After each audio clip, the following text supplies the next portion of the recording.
Bonjour, aujourd'hui on va explorer ensemble une idée qui a l'air toute simple mais qui est parfois si difficile à attraper, la présence. C'est quoi au fond être là, vraiment là? Allez, c'est parti, on plonge dans cette réflexion. Et pour bien comprendre, on va suivre l'histoire de quelqu'un. Lui, c'est Neil. Et Neil, bien, il pourrait être n'importe qui. Il pourrait même y avoir un petit peu de nous en lui. On va commencer par un concept un peu particulier mais que beaucoup vont reconnaître. C'est ce qu'on pourrait appeler être un fantôme du présent. Alors, imaginez un peu le tableau. Neil est à une fête, entouré de sa famille, il mange du gâteau. En apparence, tout va bien. Son corps est bien là, à table, mais sa tête, elle est complètement ailleurs. Elle est partie en voyage dans le futur, déjà en train de s'angoisser pour un problème de logistique qui n'existe même pas encore. Voilà, cette phrase, elle dit tout. Il hante sa propre vie. Une présence physique, oui, mais une absence totale de l'esprit. C'est tellement vrai que sa compagne a fini par lui dire « Ça fait 1 an que je ne t'ai pas vu vraiment joyeux.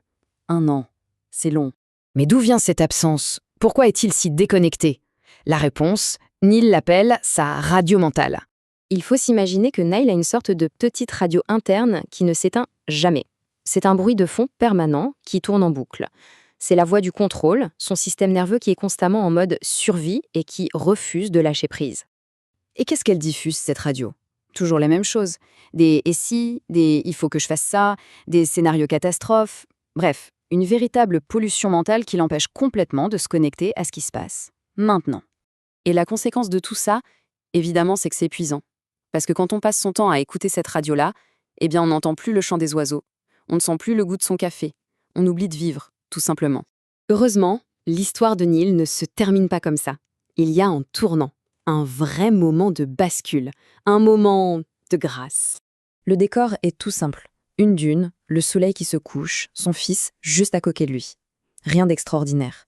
Pas de grande performance, pas d'exploit. Juste un moment calme. Et là, dans ce silence, la radio s'arrête. 100%. Le chiffre dit tout. Pas 80, pas 95, non, 100. Une présence totale, entière, pas un seul morceau de lui-même laissé ailleurs. Ce sont ses propres mots. Et ça décrit tellement bien cette expérience si rare. Pour la première fois depuis une éternité, sa tête a fini son long voyage et a retrouvé son corps. La radio mentale, enfin, s'est tue. Et ça, c'est peut-être le point le plus important de tous. Neil n'a pas essayé d'être présent. Il ne s'est pas battu contre le bruit de fond. Non. La présence est juste arrivée. Naturellement. Parce que son système nerveux s'est enfin senti en sécurité. La vraie présence, en fait, ne se commande pas. Elle arrive quand on arrête de lutter. Alors, ça fait quoi, concrètement, de goûter à cette expérience du réel? À quoi ça ressemble? Neil se souvient d'un autre de ces moments magiques. Il nage, seul, dans une eau ni chaude, ni froide, et une petite pluie se met à tomber, dessinant des milliers de cercles à la surface. Un spectacle simple, éphémère. Mais cette fois, il est là pour le voir, pour le sentir. Et à cet instant, une seule pensée émerge. Toute simple, mais tellement puissante. Pas une grande analyse, non. Juste ce sentiment, j'ai de la chance. La conscience pure d'être en vie. Et voilà peut-être la plus belle définition de la présence. C'est ce moment où tout à coup, tout retombe. Les angoisses, les plans, le bruit, tout s'apaise. Et il ne reste que l'essentiel, le simple fait d'être vivant. Ce qui est incroyable, c'est que cet état de présence, ce n'est pas juste un cadeau qu'on se fait à soi-même. Ça a un effet direct sur les autres. On appelle ça la joie spacieuse. J'adore ce terme. C'est une joie qui ne reste pas confinée à l'intérieur. Elle prend de la place, elle déborde, elle rayonne, comme un halo de lumière. Quand une personne est vraiment là, connectée, elle offre un cadeau incroyable à son entourage.